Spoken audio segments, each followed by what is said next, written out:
Bonjour à tous et bienvenue à ce webinaire Actualité juridique, le premier de 2017. Aujourd'hui, nous allons revenir sur un thème qu'on avait vu il y a 2 ans déjà, qui est que faut-il faire en termes de protection sociale quand on est dans une phase de fusion-acquisition. Nous avons la chance d'accueillir aujourd'hui Arnaud Antilly, Soljour de Castel Bonjour. et Diane Deray de la direction juridique, nos spécialistes de l'assurance de personnes. Et je suis Bertrand Guéguignat, on est le 6 février 2017 et on va essayer de tenir dans l'heure pour couvrir l'intégralité des sujets. On avait néanmoins, Arnaud me le rappelait, une question qui était restée en suspens lors de notre dernier webinaire. Et Arnaud, tu as la parole si tu veux donner la réponse. Oui, en fait, lors du dernier webinaire, on a vu la question, un auditeur avait souhaité en savoir un peu plus sur le forfait patientèle, et c'est vrai que c'était pas dans un sujet qui avait été traité. Et donc, on revient donc sur le forfait patientèle dans le cadre de la convention médicale et du projet de loi de finances sécurité sociale pour 2017. Alors, déjà, le forfait patientèle, qu'est-ce que c'est? En fait, ce qu'il faut comprendre, c'est que depuis 1971, les relations entre les médecins libéraux et l'assurance maladie sont régies par des conventions médicales. La dernière convention médicale, dont on avait parlé lors de précédents webinaires, a été signée le 23 octobre 2016.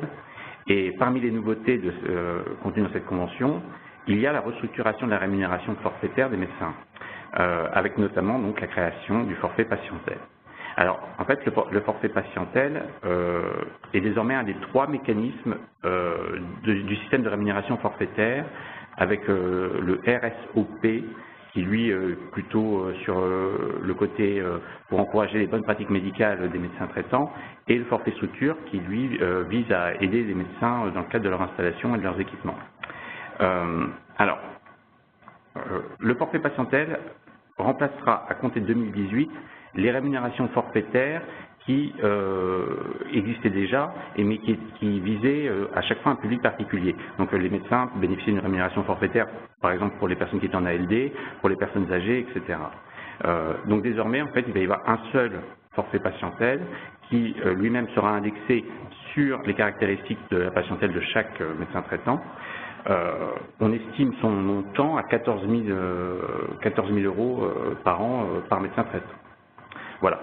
Alors, pour couvrir le sujet dans son ensemble, au niveau de son financement, et je pense que c'est là aussi en fait où la question peut-être intéresser les personnes.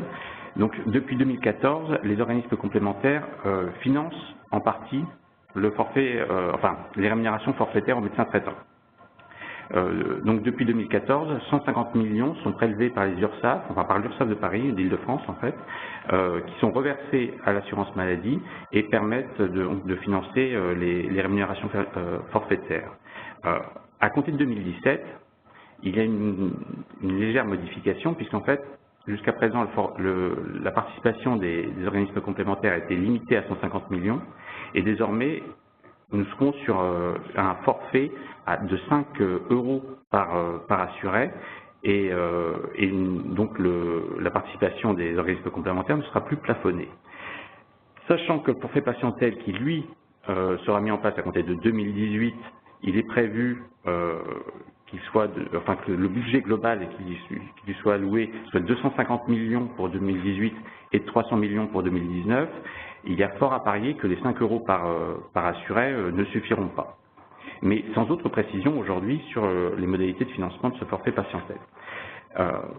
Alors forcément, ces perspectives de taxation en plus ont plutôt déplu aux organismes complémentaires et dans le cadre de l'UNOCAM, qui est l'union qui rassemble et qui parle au nom des organismes complémentaires dans le cadre de la convention médicale, a refusé donc de signer justement la convention médicale du 23 octobre 2016 pour cette raison, donc du fait de l'augmentation de leur participation, mais surtout en fait plus que de ce doublement de cette taxe en fait en 3 ans, c'est surtout les modalités de participation et de reversement qui déplaisent à l'UNOCAM, puisqu'en fait les organismes complémentaires souhaiteraient que les médecins aient une meilleure visibilité sur qui participe à leur rémunération, et ce qui, en l'occurrence, aujourd'hui n'est pas le cas. Voilà. Bon, et dernière petite précision, le refus de signer de la part de l'UNOCAM, en fait, n'a eu aucune conséquence sur l'application de la convention médicale, puisque ce refus cette signature n'était pas nécessaire pour l'application de la convention médicale. Merci Arnaud. Voilà. En fait, vous avez répondu à chaque question piège, une réponse piège et complète et beaucoup d'histoires, des compléments d'informations. Et accessoirement, du coup, Arnaud en a profité pour vous flageller, pour vous annoncer en gros l'augmentation qui risquerait d'arriver dans les explications de l'indexation de nos frais d'assurance dans les années qui viennent. Bon, ça prend la forme d'une taxe. Alors, ça ne se retrouvera pas sur les appels de cotisation des assurés. Mais vraisemblablement, enfin voilà, il faudra trouver l'argent quelque part. Et donc, au final, ça se retrouvera de toute façon dans la tarification globale, dans les poches des assurés. Alors, ceci étant dit, on va reprendre le sujet qui nous intéresse aujourd'hui, donc les fusions-acquisitions. Et le premier point, alors je vais vous redonner un peu l'ordre du jour. Donc, on est parti sur l'idée qu'il fallait reprendre les définitions, expliquer ce qu'on entend par fusion-acquisition, parce qu'il y a plusieurs types de fusion-acquisition. Les situations qu'une entreprise et que vous, DRH ou sachant en fait de la matière de protection sociale, vous pouvez rencontrer dans la vie des entreprises. Et puis quelques focus qu'on a listés vers la fin, mais qui ont une importance aussi par rapport à la matière. Alors le premier sujet, ce sont les définitions. Lequel de vous trois va prendre en main? C'est Solveig qui va répondre donc sur le sujet, c'est quoi les fusions-acquisitions? Alors, les fusions-acquisitions, c'est simple, vous avez un article dans le Code du travail, l'article L1224-1. C'est l'article de référence. Il prévoit, lorsque survient une modification dans la situation juridique de l'employeur, notamment par succession, vente, fusion, transformation du fonds, mise en société de l'entreprise, tous les contrats de travail en cours au jour de la modification subsistent entre le nouvel employeur et le personnel de l'entreprise. Donc, à l'occasion de ces transformations, vous avez un transfert des contrats de travail et des éléments accessoires qui sont attachés à ces contrats de travail. Donc, on va revenir principalement sur 4 modifications de la situation juridique de l'entreprise. Ce sont celles qu'on retrouve le plus souvent. Donc, vous avez la fusion. Au sein de la fusion, on retrouve tout d'abord la fusion-absorption. C'est l'idée d'une société A qui est absorbée par une société B. Vous avez ensuite la fusion-création. Une société A et une société B fusionnent pour créer une société C. Vous avez ensuite la scission. Donc, c'est une société A qui est scindée en société B et en société C. Et enfin, vous avez l'apport partiel d'actifs, ou encore appelé cession partielle d'activité. C'est une société A qui transfère une partie de son activité vers une société B. Alors, à chacune de ces situations, des changements particuliers en termes de protection sociale. Alors, c'est pas tant la situation, puisque comme on l'a vu, en fait, c'est le même article du Code du travail qui est applicable à toutes ces situations. Ce qui va différencier, en fait, la procédure à appliquer, c'est vraiment l'acte de mise en place du régime au sein de l'entreprise transférée et chez le nouvel employeur. Alors, vous avez pris 3 grandes parties, en fait, de situations qui sont liées à la situation du nouvel employeur. Et on va regarder cas par cas comment ça se passe en fonction de ce qui existait dans les deux entreprises. C'est Solveig, Arnaud qui prend le relais. Et alors, en fait, c'est ça, c'est-à-dire qu'on a voulu retracer les grands scénarios en fait qui sont envisageables, sachant que pour une question de simplicité, mais comme a dit Solveig, en fait, la règle est la même, quel que soit le type de modification. Là, à chaque fois, on va parler d'une fusion-absorption, donc une société A qui est absorbée par une société B. Donc, on peut distinguer en fait 9 situations principales, et pour ces 9 situations, on s'est mis, là c'est pour une meilleure compréhension, à chaque fois du côté en fait de l'entreprise absorbante, parce que la question se pose pour l'entreprise absorbante, l'entreprise absorbée ou qui a transféré une partie de son activité, elle, la question ne se pose pas. Alors, la première partie, les 3 premiers cas, c'est dans le cas où le nouvel employeur, donc l'entité absorbante, n'a pas de régime. Voilà, c'est ça. Nouvel employeur, société absorbante, société d'accueil, voilà, c'est les entreprises d'accueil, voilà, c'est les termes. Donc voilà, les 3 premiers cas, donc le nouvel employeur n'a pas de régime, donc il n'a pas de régime mis en place. Alors le premier Alors, le nouvel employeur n'a pas de régime, mais l'ancien non plus. Ah voilà, c'est ça, ce que j'allais te dire. Le premier sous-cas, et donc le nouvel et l'ancien employeur n'ont pas de régime. Donc là, ici, bon, forcément, pas de problème de mise en conformité. Il n'existe aucun régime de prévoyance dans les deux parties. Juste pour appeler l'attention quand même que normalement, ce genre de cas ne devrait pas se retrouver en santé, du fait de la généralisation de la complémentaire santé depuis 2016. Alors, sauf bien sûr pour les entreprises nouvellement créées ou créées à l'occasion de la modification, ou alors pour des entreprises qui seraient sans effectif, qui étaient sans effectif jusque-là. Mais bien sûr, ce schéma peut se trouver en prévoyance et en retraite. Alors, deuxième sous-cas, c'est l'ancien employeur avait un régime qui a été mis en place soit par DUE, soit par accord référendaire. Alors là, c'est Solveig qui va nous expliquer comment ça se passe. Alors, dans le cas donc où le nouvel employeur n'a toujours pas de régime et l'ancien employeur avait un régime mis en place par DUE ou accord référendaire, on va distinguer en fait à chaque fois la situation selon les salariés transférés, les salariés déjà en place dans l'entreprise d'accueil et les possibilités en fait que le nouvel employeur a. Donc, les salariés qui sont transférés, eux, ils continuent de bénéficier du régime de leur ancien employeur sans limitation de durée. Ce qu'il faut savoir, c'est que le transfert d'entreprise, en fait, n'a pas d'incidence sur la décision unilatérale ou l'accord référendaire. Il continuera de s'appliquer. Donc, ça veut dire concrètement que moi, société absorbante, je n'avais pas de régime, mais je récupère une entreprise dans laquelle les salariés avaient un régime instauré par DUE, je dois continuer à maintenir le contrat. Voilà, pour les salariés transférés. D'accord. Les salariés donc du nouvel employeur, donc on est bien d'accord, ceux qui sont déjà en poste et les nouveaux embauchés du nouvel employeur, eux par contre, ils restent toujours sans régime. Donc deux populations gérées différemment. Voilà, c'est ça. Maintenant, quelles sont les possibilités pour ce nouvel employeur? Donc il peut soit dénoncer la décision unilatérale ou l'accord référendaire, bien sûr en respectant la procédure de dénonciation des usages, et il n'y aura du coup plus aucun régime applicable dans l'entreprise, ni pour les salariés transférés, ni pour les salariés déjà en poste dans l'entreprise qui, eux, de toute façon, n'en avaient pas. Deuxième possibilité, dénoncer la décision unilatérale ou l'accord référendaire, toujours en respectant la procédure, et mettre en place un régime dans l'entreprise qui, cette fois-ci, s'appliquera donc aux salariés transférés et aux salariés en poste dans l'entreprise. Donc là, la DUE ou l'accord référendaire sera applicable à tout le monde. Et enfin, troisième possibilité, conclure un accord collectif qui aura le même objet que la DUE et qui s'y substituera. Alors là, juste, on n'a pas indiqué dénoncer la DUE ou l'accord référendaire. C'est en fait le fait de conclure un accord qui est une norme supérieure à la DUE fait que l'accord collectif met automatiquement fin à cette décision unilatérale. Alors, on a une première question qui nous arrive, je pense que c'est lié au maintien des deux populations. Est-ce que c'est équitable de conserver une population qui est gérée sous l'ancien régime, si je peux me permettre l'expression, et une autre sous le nouveau régime qui n'en est pas en fait?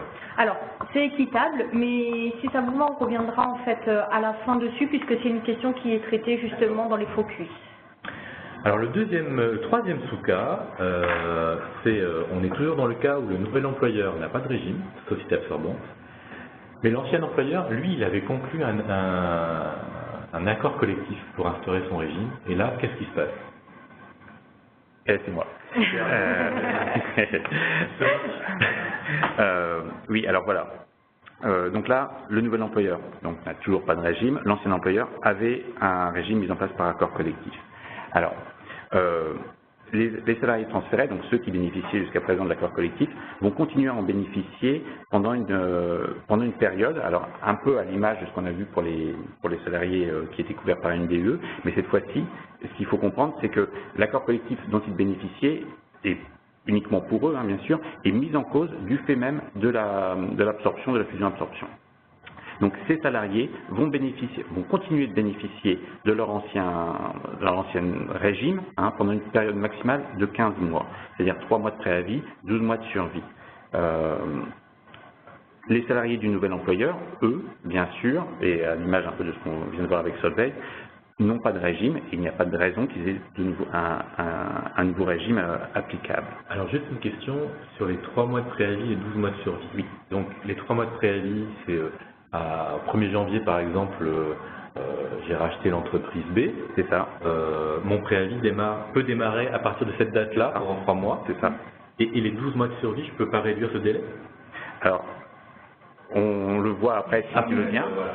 mais tout de suite, d'ailleurs on le voit tout de suite, donc dans le cadre des possibilités d'harmonisation. Alors, comme tu le disais, en fait, la première bonne idée pour réduire ce délai, pour résoudre cette situation, c'est de conclure, alors je suis désolé, c'est ce qui arrive en deuxième ligne, mais c'est de conclure l'accord de substitution dans les 15 mois, accord qui s'appliquera cette fois-ci à l'ensemble des salariés. Donc c'est la volonté de l'employeur avec les partenaires sociaux de mettre en place un régime pour l'ensemble de ses salariés.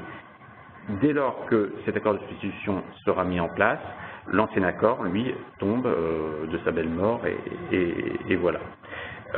La deuxième solution, celle à laquelle je ne pense que tu ne faisais pas référence, mais que l'on verra tout à l'heure, et là c'est juste à titre pour qu'on le garde à l'esprit, désormais, du fait de la loi travail, la loi El Khomri, l'employeur va avoir la possibilité d'anticiper en fait cette situation dans le cadre soit d'un accord de transition, soit d'un accord d'harmonisation. Alors ça, j'en parle là juste pour qu'on le sache, et comme on a eu la volonté en fait de faire ça sous forme de fiche pour que les personnes puissent le conserver après, mais par contre comme c'est un sujet un peu long, on va le revoir après dans les focus sur ce que recouvre ce type d'accord de transition et d'harmonisation. Alors, il y a aussi une autre possibilité d'harmonisation qu'on n'a pas indiquée, parce qu'elle est un peu particulière. On a aussi la possibilité pour l'employeur de laisser mourir, en fait, l'accord collectif qui bénéficiait aux salariés qui ont été transférés. Alors, bien évidemment, si aucun accord n'intervient d'ici les 15 mois, l'accord tombera et plus aucun des salariés n'aura de régime. À noter toutefois quand même que l'employeur, s'il peut laisser mourir l'accord, il ne peut pas en fait refuser de négocier, et qu'une négociation doit de toute façon s'engager durant le délai des 15 mois. Et bien sûr, qui dit ouverture de négociation ne dit pas forcément conclusion d'un accord au final. Alors, tu indiquais notamment en cas d'inaction, un questionnement sur le maintien du versement de la participation employeur. Alors c'est ça. Donc il faut faire attention, c'est que si on ne remplace pas un accord collectif, va se poser la question du maintien du versement de la participation employeur, qui est en fait ce qui a succédé au maintien des avantages individuels acquis qu'on connaissait, pour lesquels on avait des difficultés d'interprétation à savoir ce qui était un avantage individuel acquis. Alors là, c'est pas une bonne nouvelle en soi, puisqu'en fait on se pose aussi la question de savoir ce que recouvre ce maintien du versement de la participation employeur. Il est prévu à l'article L2261-13 du Code du travail. Là encore, je vous en parle maintenant de façon brève parce que ça fait l'objet d'un focus. On va revoir un petit peu comment on doit interpréter ce texte, sachant que ce texte, je vous lis juste, et on vous donnera l'interprétation tout à l'heure. Les salariés des entreprises concernées conservent, en application de la convention dénoncée, une rémunération dont le montant annuel pour une durée de travail équivalente à celle qui était prévue dans leur contrat de travail ne peut être inférieur à la rémunération versée lors des 12 derniers mois. Cette rémunération s'entend au sens de l'article L242.1 du Code de la sécurité sociale, article qui liste en fait les éléments de rémunération. Et donc, la question qui peut se poser, c'est la participation employeur, qui est a fortiori un élément de rémunération, doit-elle être désormais, si on fait tomber le régime et qui n'est pas remplacé, doit-elle être intégrée dans la rémunération du salarié? Alors ces trois cas, en fait, sont devenus des cas fictifs, parce que avec l'obligation de mettre en place... Pas en prévoyance. Pas en prévoyance. Donc c'est ça le sujet, c'est en prévoyance, on peut toujours avoir le cas. Ok, du coup, passons, c'est une très bonne réponse. Passons à la partie 2, j'essaie de trouver une autre question. Je l'aurai. Alors sur la partie 2, le nouvel employeur a mis en place un régime par DUE ou accord référendaire. Et on reprend les trois cas. Donc c'est à nouveau Solveig. L'ancien employeur donc de la société absorbée n'avait pas de régime. Que se passe-t-il? Alors, donc, on replace le contexte. Donc, nouvel employeur a un régime mis en place par DUE et l'ancien employeur n'avait rien. Donc, les salariés transférés, ils n'avaient rien. Ils arrivent dans une entreprise qui a un régime. Donc, les salariés transférés bénéficient du régime du nouvel employeur au jour du transfert. Alors, se pose la question de l'article 11 de la loi E20. Je vous le rappelle, donc un salarié ne peut être contraint de cotiser contre son gré. Donc, salarié présent dans l'entreprise au jour de la mise en place du régime. Les salariés qui sont transférés, est-ce qu'on considère qu'ils étaient en place dans l'entreprise au jour de la mise en place du régime ou pas? Alors, il y a deux textes sur ce point. Donc, une jurisprudence, et la seule en la matière, donc, qui date de 1996, et que cette jurisprudence a également été reprise par la circulaire donc, de la Direction de la Sécurité sociale du 25 septembre 2013, qui prévoit justement le cas des salariés transférés.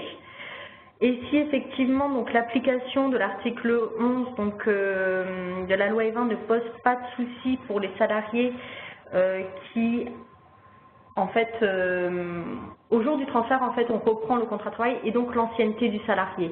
Donc, si on, voilà, de façon un peu fictive, on va considérer que le salarié, au jour de la mise en place du régime, était présent ou non dans l'entreprise d'accueil en fonction de l'ancienneté qu'il avait. Voilà. Donc, le salarié qui, en fonction de son ancienneté, pouvait être considéré comme étant présent avant la mise en place du régime, là, il n'y a pas de souci. On considère effectivement que l'article 11 de la loi E20 peut s'appliquer. S'agissant des salariés qui, de façon fictive, n'auraient pas été présents dans l'entreprise d'accueil au jour de la mise en place du régime, là se pose la question. Parce qu'effectivement, si la jurisprudence de 96 semble assez claire sur ce point, la circulaire, elle, n'a pas repris justement cette précision de conditions d'ancienneté. Donc, est-ce qu'on l'applique de façon large, sachant que la circulaire, par contre, de 2013 renvoie à cette jurisprudence de 1996. Donc là, voilà, l'application de l'article 11 de la loi E20 est un peu moins sûre pour les salariés qui, de façon fictive, n'auraient pas eu à se voir appliquer l'article 11. Quel est le risque? C'est un risque fiscal, prud'homal, risque social? URSSAF. Un risque URSSAF, en fait, à dispenser des salariés qui, voilà, en fonction de la solution retenue, n'auraient pas pu être dispensés. Donc le plus prudent, c'est d'affilier tout le monde? Le plus prudent, ça dépend, parce qu'il peut y avoir une contestation après de la part des salariés. Au prud'homme. Au prud'homme. Alors, le deuxième cas, donc là, je pense que c'est Arnaud. C'est ça. Ça y est. Je commence à comprendre. C'est bien. Donc, on est toujours dans le cas du nouvel employeur a mis en place un régime par DUE. C'est ça. Et l'ancien employeur avait fait la même chose. Exactement. Mais qu'est-ce qui se passe? Voilà. Alors, qu'est-ce qui se passe? Alors pour les salariés, donc on se place toujours de la même façon. Hein, donc d'abord les salariés transférés. Alors les salariés transférés, eux, vont continuer de bénéficier du régime de leur ancien employeur sans limitation de durée. Donc à défaut de dénonciation, l'entreprise d'accueil reste tenue par les engagements de l'employeur précédent. Alors à noter toutefois que ces salariés, donc ceux de l'entreprise, ceux qui viennent d'arriver en fait dans l'entreprise absorbante, hein, peuvent choisir de bénéficier du régime du nouvel employeur si celui-ci apparaît plus favorable. Hein. C'est l'application du principe de faveur qui leur permet de basculer directement vers le régime du nouvel employeur. Pour les salariés du nouvel employeur, eux, ils continuent de bénéficier sans possibilité d'option et d'aller vers le régime de l'absorbé. Ils continuent de bénéficier du régime de l'absorbant, hein, donc de leur employeur actuel, donc, et même chose pour les nouveaux embauchés. Voilà.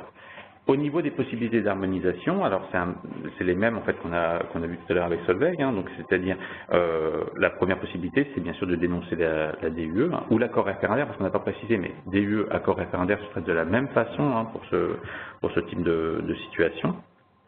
Donc dénoncer la DUE de l'ancien employeur, bien sûr en respectant la procédure de dénonciation des usages, information et consultation des représentants du personnel, respect d'un délai de préavis et notification individuelle à chacun des salariés. Et dans ce cas, si l'on dénonce la DUE de l'ancien employeur, la DUE ou l'accord référendaire du nouvel employeur sera applicable à l'ensemble des salariés dès lors qu'on aura procédé à la remise de cette DUE à ces salariés. Deuxième possibilité d'harmonisation, c'est la conclusion d'un accord collectif, donc avec le même objet que les deux DUE concernés. Cet accord collectif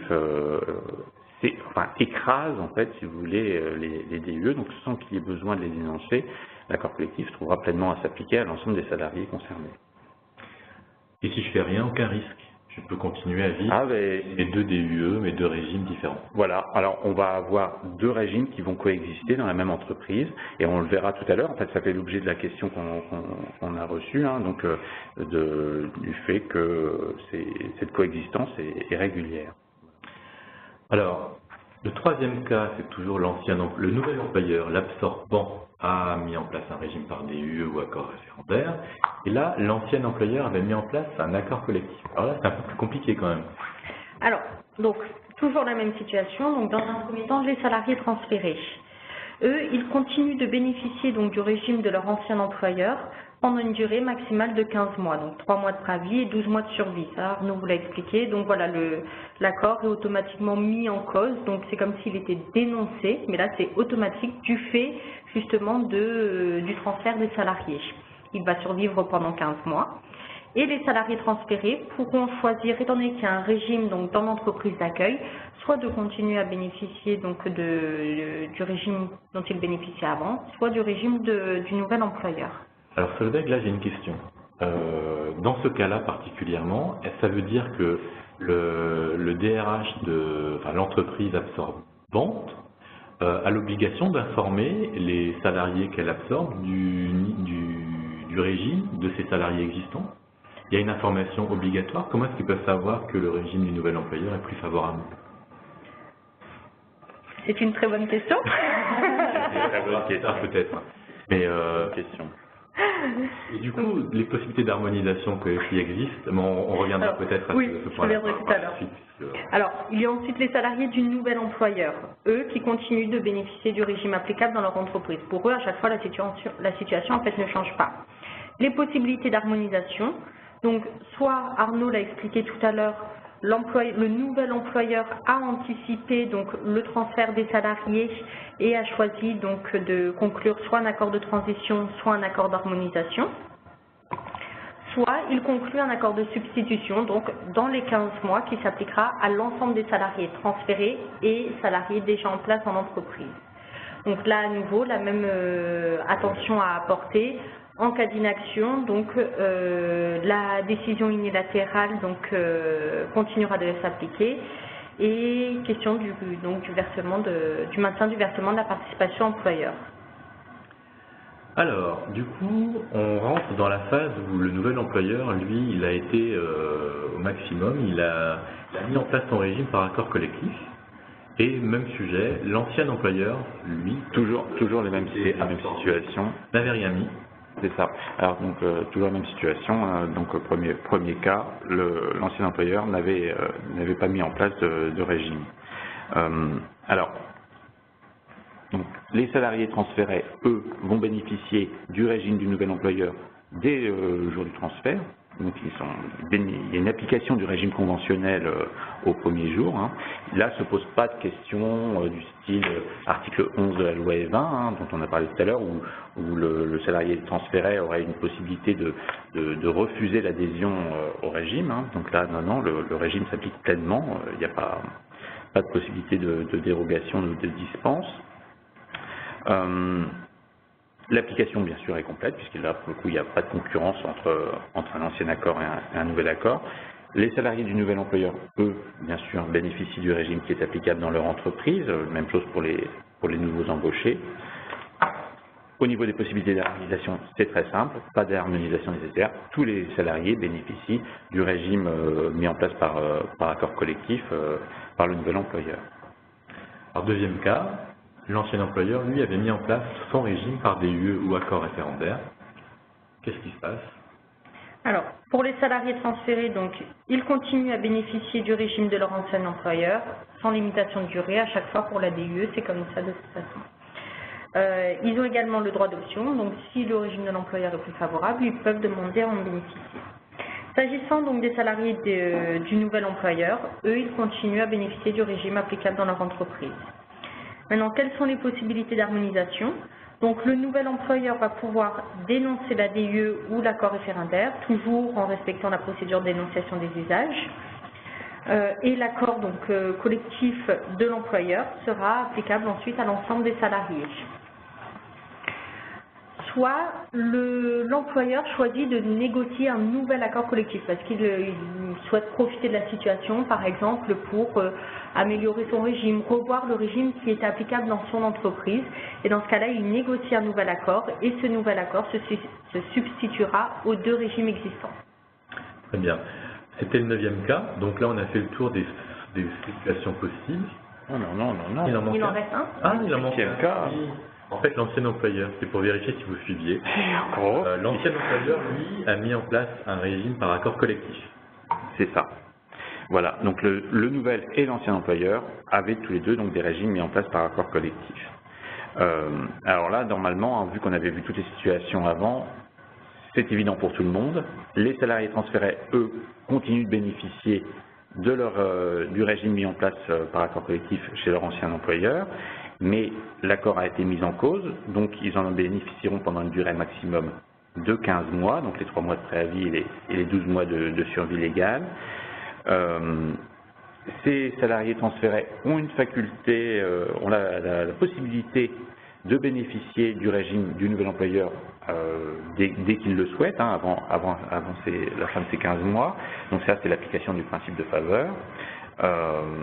Donc à une sorte de droit d'option pour ces salariés.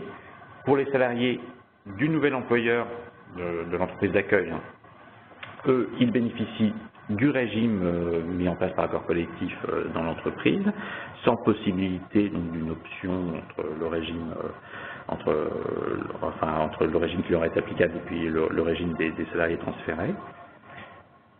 Au niveau de la possibilité d'harmonisation, l'employeur, donc hormis le cas, donc on va revenir là bientôt dessus, d'avoir anticipé la situation, l'employeur, lui, donc s'il n'a pas anticipé cette situation, il peut harmoniser ces deux régimes par un accord de substitution qui interviendra dans les 15 mois et qui s'appliquera à l'ensemble des salariés dès la conclusion de l'accord. Là encore, on rappelle que, parce qu'on l'a mis en dessous en cas d'inaction, mais l'inaction c'est plutôt en cas de non-accord, puisque de toute façon l'employeur a une obligation de négocier. Mais si on n'arrive pas à un accord de substitution d'ici ces 15 mois, il y aura une application du régime du nouvel employeur à l'issue de la période de survie légale, donc à l'issue des 15 mois. Et là se pose la question du maintien du versement de la participation employeur, puisque on en a parlé déjà tout à l'heure, on le revoit après dans le cadre d'un focus, mais va se poser la question de l'intégration ou non dans la rémunération de l'ancienne participation dont bénéficient les salariés dans le cadre du régime de leur employeur initial. Donc en synthèse, il y a 3 macro-cas. L'entreprise absorbée n'avait pas de régime, elle bascule dans le nouveau. L'entreprise absorbée avait une DU, la DU peut subsister, mais on peut la dénoncer. Elle avait un accord collectif, celui-ci, il a 15 mois de vie maximum, sans quoi tout s'arrête. C'est ça. C'est ça. Bon, on a été clair, apparemment. Très très clair. N'hésitez pas à poser vos questions, j'en profite si vous avez des questions sur ces 9 cas. Vous pouvez chatter en haut à droite de votre écran et nous poser vos questions, on essaiera d'y répondre au fur et à mesure. Alors, les focus, les fameux focus dont vous nous parlez depuis tout à l'heure, sont des questions sur lesquelles on... En fait, voilà, c'est ça. Dans le détail. Voilà, c'est-à-dire que la première partie en fait du webinaire, c'était plus une vocation d'avoir des fiches de synthèse que l'on peut conserver et qui sont faites en plus de telle façon à ce que ce soit l'entreprise absorbante, la situation de l'entreprise absorbante qui décide de la fiche. Et donc voilà, c'est plutôt à titre d'aide-mémoire. Là, en fait, on va parler des focus. Enfin, on a souhaité faire en focus quelques points qui donc justement normalement génèrent pas mal de questions et qu'on avait du mal à mettre dans les fiches parce que ça rendait les fiches trop lourdes. Alors le premier sujet, c'est j'ai ma DUE, donc dans la société absorbée, mais je ne veux pas conserver cette DUE, je veux la dénoncer, comment je fais? Alors, depuis tout à l'heure, en fait, on vous dit qu'il faut respecter la procédure de dénonciation des usages. Donc, il n'y a aucun texte qui vient donc préciser quelle est cette procédure. C'est vraiment les jurisprudences qui sont venues au fur et à mesure indiquer donc la procédure à suivre. Alors, tout d'abord, par contre, il y a l'information et la consultation du CE. Et à défaut de CE, donc les délégués du personnel. Donc ça, c'est une infoconsulte qui est nécessaire et qui est prévue par le Code du travail. Sur ce point, je me permets de vous renvoyer pour plus de précision au précédent webinaire. On avait fait vraiment un petit focus sur justement les délais d'information et de consultation du CE. Il y a ensuite donc l'information individuelle des salariés qui doit être effectuée, des salariés donc concernés par la dénonciation, donc qui se voyaient appliquer le régime par DUE. Donc les salariés de la société absorbée. Voilà, c'est ça. Cette information, elle doit être écrite. Et alors, question, on doit le faire avant, pendant, après? Il y a à quel moment je dois informer les salariés de la dénonciation de la avant, en fait, moi, employeur, je vous informe que je vais dénoncer votre régime. D'accord. Voilà. Et pour cela, je dois respecter un délai de prévenance. Alors, de façon générale, on indique un délai de prévenance de 3 mois, parce que là encore, il n'y a pas de texte. Donc, pour ça, on se base sur le délai de prévenance des accords collectifs.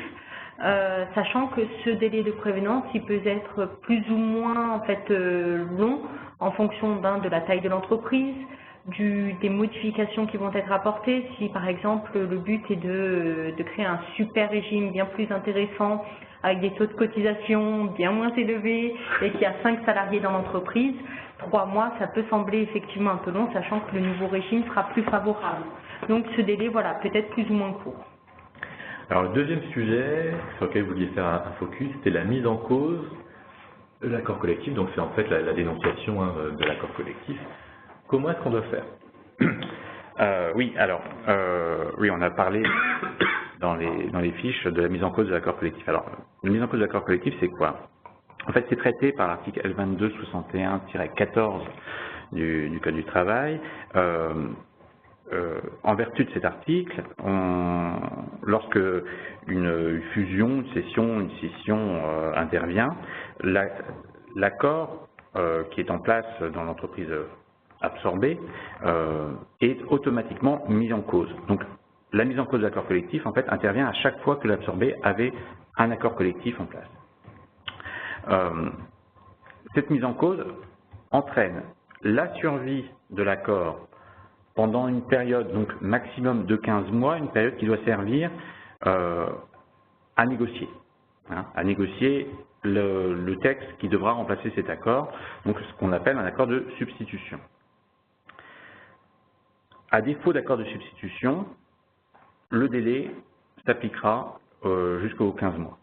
Voilà, donc avec une période de survie, donc avec donc justement deux groupes fermés, enfin un groupe fermé qui va exister dans l'entreprise, donc coexistence de deux régimes dans l'entreprise qui absorbe.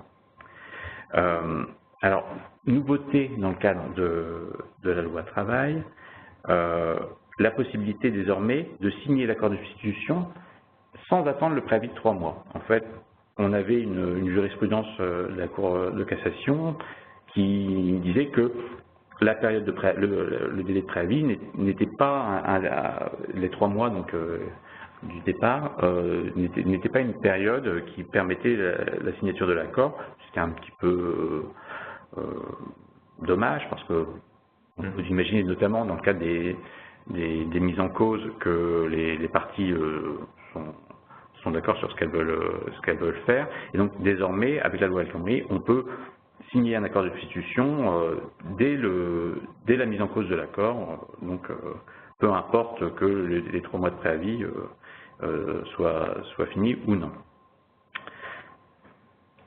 Et donc, petite nouveauté également, c'est la disparition de la notion des avantages individuels acquis. Puisqu'en fait, ce que prévoyait la loi jusqu'à présent, c'était lorsque l'accord qui a été mis en cause n'est pas remplacé par un nouvel accord, les salariés peuvent se prévaloir de leurs avantages individuels acquis, avec la grande question de savoir ce qu'était un avantage individuel acquis et qui était traité au cas d'espèce par la Cour de cassation ou les juridictions judiciaires. Donc désormais, avec la réécriture de L2261-14, on a supprimé la notion d'avantage individuel acquis pour être sur une notion de rémunération antérieure. Donc une rémunération antérieure au sens donc, de L242.1 du Code de la Sécurité sociale. Donc on en a parlé un petit peu tout à l'heure. L242.1 liste les éléments de rémunération. Et alors on a une question qui se pose, c'est de savoir comment interpréter ce renvoi à L242.1 du Code de la Sécu. Donc ce qu'il faut comprendre, hein, c'est que l'idée, c'est que, imaginons, on a un accord collectif qui prévoyait une participation employeur, mettons 50 € par mois. Désormais, les salariés n'auront pas cette participation employeur, imaginons moins, forcément. Donc admettons qu'ils arrivent dans une entreprise où il n'y a pas de régime mis en place, donc un régime de prévoyance. Pour des non-cadres, bien évidemment, et donc ces 50 € par mois doivent-ils être réintégrés dans la fiche de paye de chaque salarié concerné. Alors, la question qui se pose, en fait, c'est ce renvoi à L242-1 du Code de la Sécurité sociale, sachant que L242.1 liste les éléments de rémunération, mais également l'article qui liste les éléments de rémunération qui doivent ou non être soumis à assiette des cotisations de sécurité sociale. Donc il y a deux interprétations aujourd'hui, l'une qui consiste à dire le renvoi à L242.1 fait que l'on viserait non seulement l'ensemble des éléments de rémunération, mais dans leur ensemble, hein, et donc pour le coup la participation employeur devrait effectivement être reportée sur la fiche de paye du salarié dès lors qu'il n'y a pas de participation employeur équivalente dans la nouvelle entreprise. La deuxième interprétation est de considérer que le renvoi à L242.1 est un renvoi sur les éléments de rémunération qui sont soumis à cotisation, et donc en fait il faudrait comprendre que seuls les éléments de rémunération soumis à cotisation seront intégrés dans la rémunération du salarié, ce qui la plupart du temps exclura la participation employeur du régime de prévoyance. Donc là, quel est le risque aujourd'hui? Je décide de pas payer le complément aux salariés qui sont concernés. C'est un risque prud'homal? Oui, prud'homal. Oh, prud'homal. Oui, prud'homal. L'URSSAF ne va pas venir m'embêter sur la non-intégration dans le bulletin de paye du salarié. Non, l'URSSAF ne viendra pas vous embêter là-dessus. Non, on est purement prud'homal sur savoir si cette rémunération doit ou non faire partie donc de la rémunération antérieure. Donc concrètement, de manière très pragmatique, pour une entreprise aujourd'hui, le plus sûr, c'est de payer. Alors, de payer ce complément. Il y a une deuxième. En fait, si vous voulez, c'est en deux niveaux. Parce que déjà, la première question, c'est déjà de savoir si dans l'entreprise d'accueil, effectivement, il y a une participation d'employeur moindre, voire pas de participation d'employeur.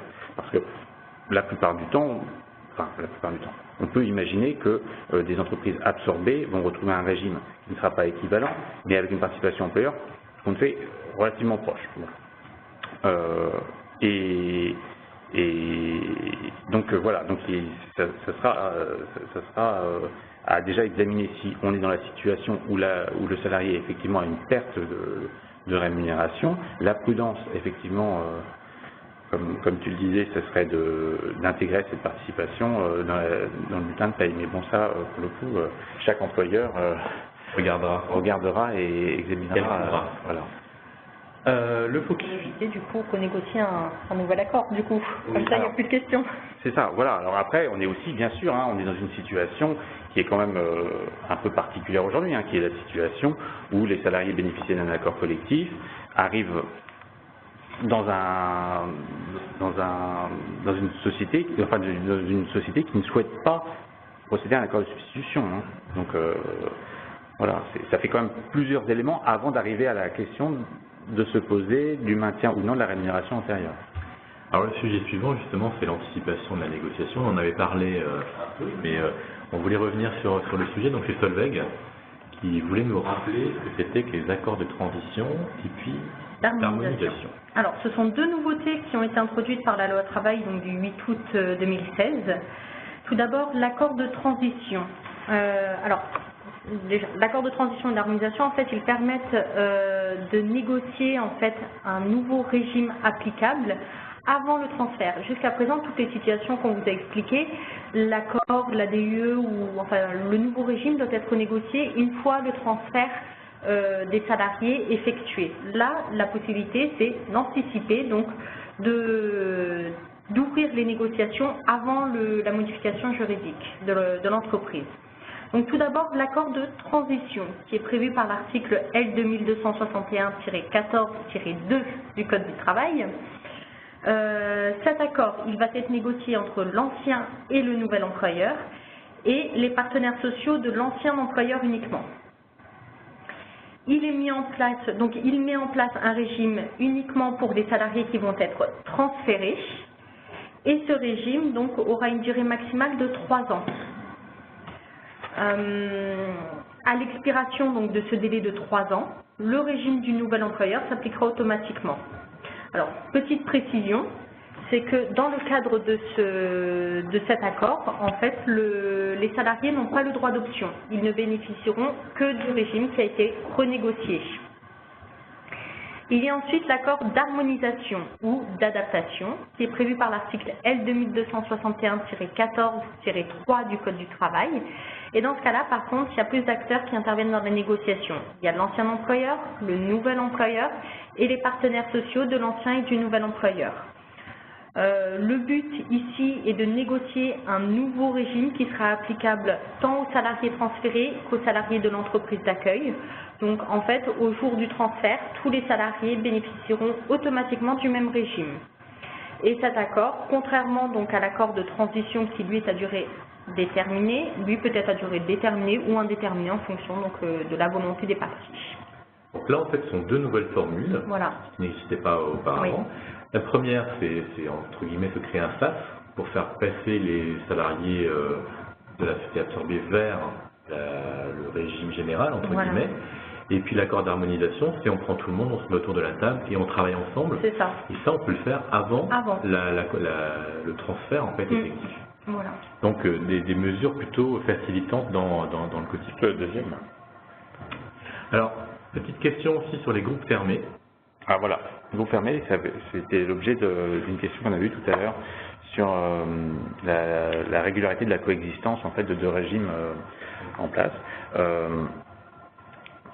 Alors effectivement, que l'ancien employeur ait eu un régime mis en place par DUE, accord référendaire, accord collectif, la fusion a créé un groupe fermé, alors bien sûr sauf cas qu'on vient de voir avec Solveig d'avoir anticipé cette fusion, mais enfin les conséquences de la fusion, mais dès lors que l'ancien employeur avait un régime, cela crée des groupes fermés à l'intérieur du nouvel employeur, enfin de l'entreprise d'accueil, pour une durée qui va être variable. Et donc effectivement, on peut se poser la question de la régularité de ces groupes, de cette différence de traitement au sein de l'entreprise. Alors, donc le groupe fermé, donc je vous disais, il est d'une durée variable, alors 15 mois bien sûr en cas d'accord collectif, on l'a vu, sans limitation de durée, en cas de DUE, donc quand on dit accord collectif ou DUE, là on parle bien sûr du régime dont ils bénéficiaient dans leur entreprise initiale. Donc que nous dit l'URSSAF sur cette possibilité de coexistence de deux régimes, c'est qu'il n'y a pas de remise en cause du caractère collectif lorsque les deux régimes coexistent dans le cadre de L1224.1. Donc c'est vraiment une possibilité qui est laissée par l'URSSAF d'avoir deux régimes qui vont coexister, mais on est bien dans le cadre de L1224.1, donc dans le cadre de la fusion, la modification de la société par fusion, acquisition, scission, etc. Alors, pour ceux qui douteraient de nous, vous pouvez trouver l'information et la confirmation de ce que l'on vous dit dans la circulaire de la Direction de la Sécurité sociale du 25 septembre 2013. C'est la fiche numéro 5, le sixième chapitre ou le sixième paragraphe, je ne sais pas comment on dit exactement, sur cette faculté qui est donc autorisée par l'URSSAF. Voilà. Admise. Alors, des contrats d'assurance. Alors, jusqu'à présent, on a vu en fait l'impact en droit du travail qui était l'impact sur la décision unilatérale, l'accord collectif ou l'accord référendaire. Il ne faut pas oublier qu'à côté de ça, vous avez un contrat d'assurance. Donc, on a vraiment souhaité vous rappeler que le contrat d'assurance était autonome de votre acte de mise en place. Ce n'est pas parce qu'en fait vous dénoncez votre décision unilatérale, par exemple, la décision unilatérale qui aura été transférée, le nouvel employeur la dénonce, il existe quand même en parallèle encore le contrat d'assurance. La disparition de cette décision unilatérale n'entraîne pas automatiquement la résiliation du contrat d'assurance. Il va falloir donc voir tout ça avec l'assureur. À l'inverse, la résiliation du contrat d'assurance n'entraîne pas automatiquement la fin de l'engagement qui était pris dans le cadre de la décision unilatérale. Ce n'est pas parce que vous résiliez votre contrat d'assurance que l'engagement qui était pris dans la DUE va disparaître. Non, il va falloir que vous continuiez à respecter justement ce qui était indiqué dans cette décision unilatérale. Donc il y a vraiment en fait même si ces deux actes sont complètement autonomes, il y a quand même un parallélisme en fait entre ce contrat d'assurance et l'acte de mise en place, le contrat d'assurance qui doit refléter donc ce qui est prévu par l'acte de mise en place. On a souhaité vous faire un petit rappel, une petite précision surtout. Donc dans le cadre des modifications juridiques de l'entreprise, on retrouve deux cas. Donc le cas où il y a un transfert universel du patrimoine, c'est-à-dire qu'en gros tous les éléments de l'entreprise sont transférés vers la société B. Et dans ce cas-là, le contrat d'assurance est également transféré au nouvel employeur. Par contre, s'il n'y a pas de transmission universelle du patrimoine, il faudra que le nouvel employeur s'assure qu'il y a bien un contrat d'assurance pour couvrir du coup les engagements de la DUE ou de l'accord qui aura été transféré. Donc à faire en même temps.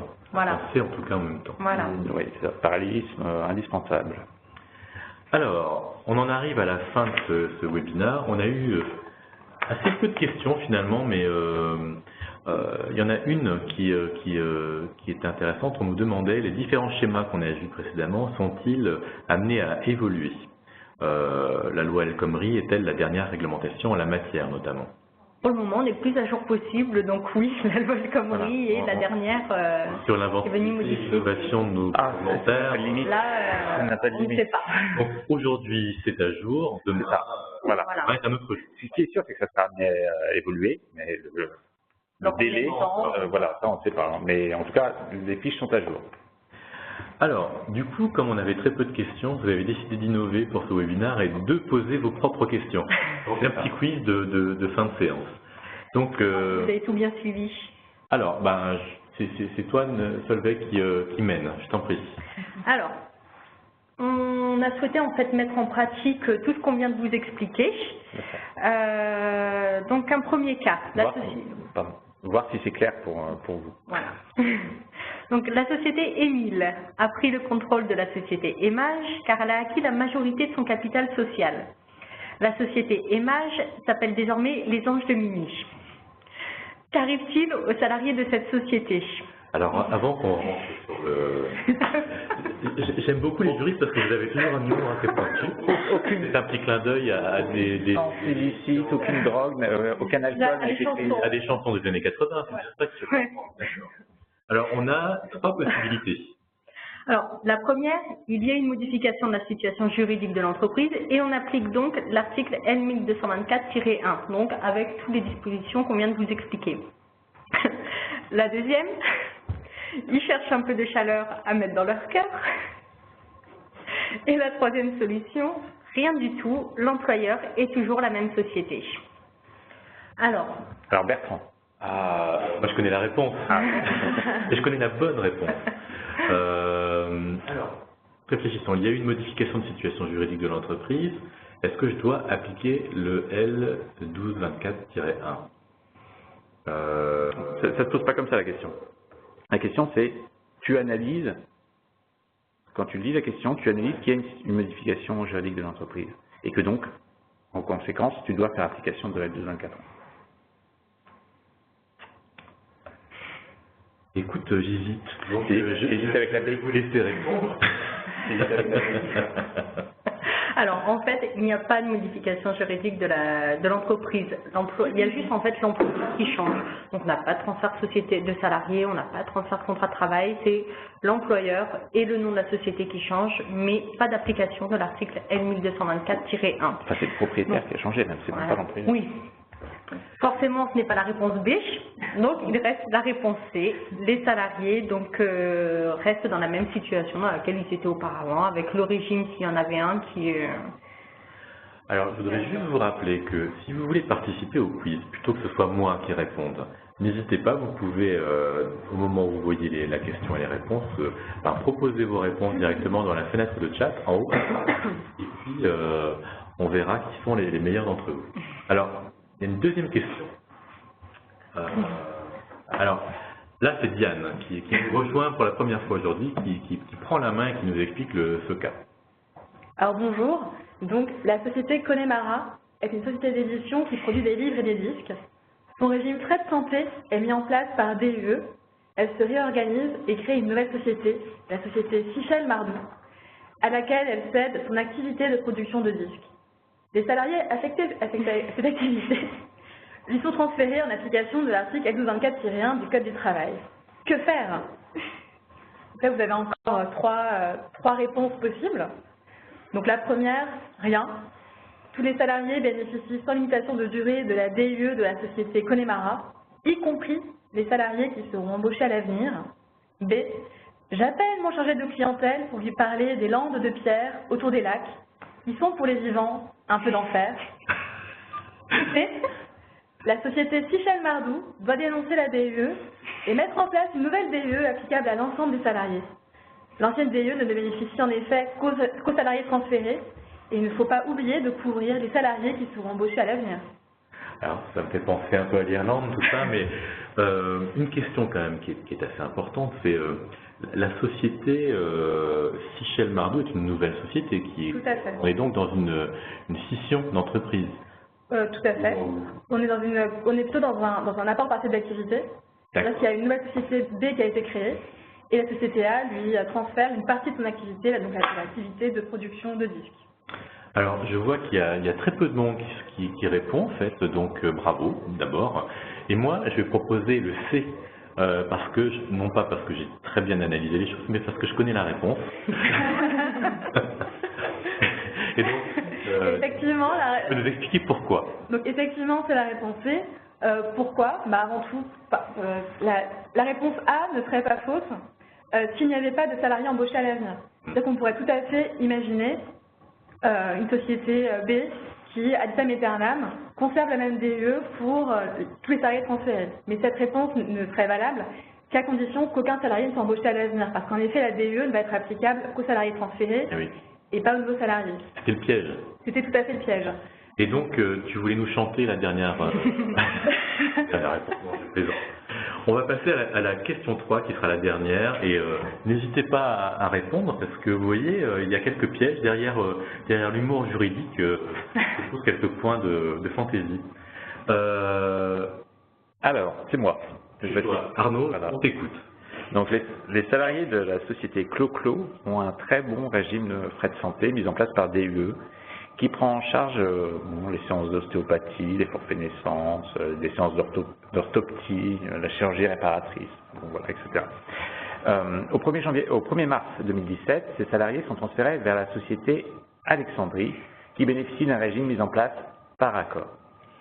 Les salariés de la société Alexandrie, envieux de ce super régime, demandent à en bénéficier dès le 1er mars 2017. si moi, employeur, je souhaite accéder à leur demande, que dois-je faire? Donc là encore, 3 possibilités.